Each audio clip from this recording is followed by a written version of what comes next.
Today in Corona, California, a tragic encounter ends with a police shooting. Hi, I'm Garrett. And I'm Leah. Welcome to Laid Back Local, the news of the day with Leah and Garrett in Corona, California. First up, Corona police fatally shoot man accused of attacking a woman with a rock. Here is what we know. On July 17th, at about 6:30 a.m., officers responded to the 1200 block of East Parkridge Avenue in Corona after reports that a woman had been attacked with a rock. Police say they encountered a man who then confronted an officer with a knife and refused commands. An officer-involved shooting followed. An officer discharged a weapon while on duty. Despite life-saving efforts on scene, the man was pronounced dead. The woman had visible injuries and was treated by medical personnel. Investigators are working to confirm details. Allegedly here means these claims are still under investigation. Police have not identified any relationship between the suspect and the victim, which could point to a random act, and that is deeply unsettling. Yeah, that's heavy. The mix of a rock and a knife shows how unpredictable a scene can get, and the lack of any known connection only adds to the shock, suggesting randomness on a quiet morning. That's a curveball, and my heart goes out to the woman and to everyone who had to respond. All right, let's roll on. Political drama. Steve Hilton backs Ken Calvert in a GOP showdown for a congressional seat. Steve Hilton, a former Fox News commentator now running for California governor, has endorsed Representative Ken Calvert in a heated Republican primary for the 40th Congressional District. Endorsement just means a public thumbs up from a notable figure. The 40th District covers parts of Orange and Riverside counties, so this touches folks here in and around Corona. Calvert is facing Representative Young Kim, and both are sitting members of Congress, which makes this an unusual intra-party matchup.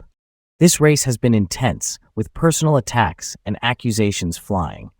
You'll hear GOP used a lot here. That simply stands for the Republican Party. The primary is set for June, with the general election in November this year. Hilton's backing could sway Republican voters and shift momentum. The part that surprised me is the line of attack between Calvert and Kim, including claims about loyalty to former President Trump and other personal controversies. That shapes how people feel, right?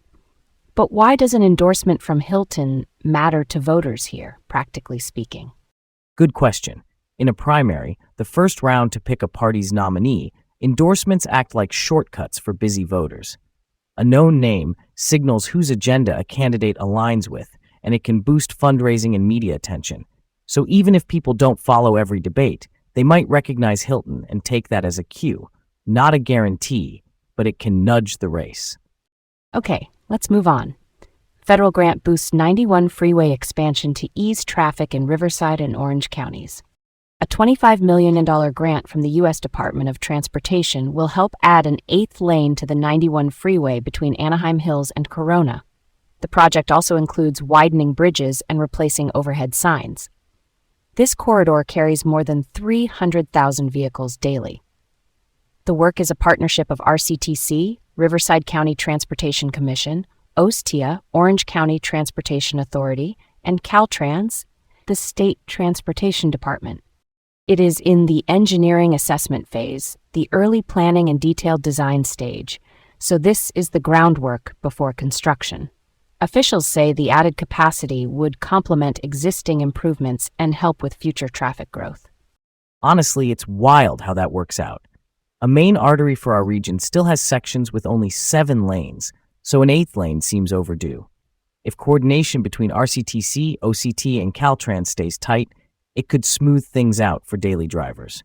Next up, exciting grand opening. Grocery outlet debuts in Ontario Ranch with a community donation. Grocery outlet opens in July at a new shopping center in Ontario Ranch.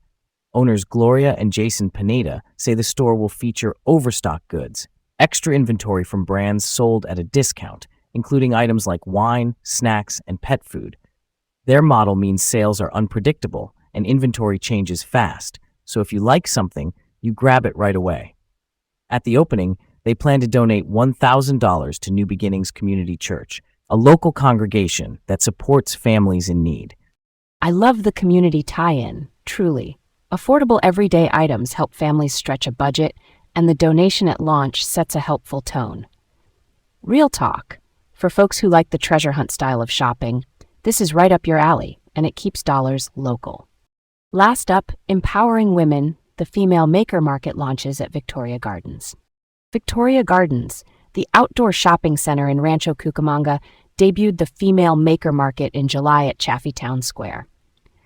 More than 30 women-owned businesses showcase handcrafted goods and unique creations, and the market will run monthly through October, with upcoming dates in August, September, and October.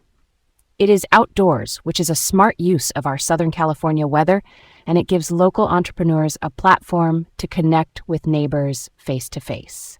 I am down for that. An open-air market lets you meet the makers, hear the story behind a piece, and keep it chill while you browse. Supporting women entrepreneurs, meaning business owners who are building their brands from the ground up, strengthens the whole local scene. That's pretty cool, right? Thanks for tuning in to Laid Back Local, the news of the day with Leah and Garrett in Corona, California. Have a great day, and join us tomorrow for more updates.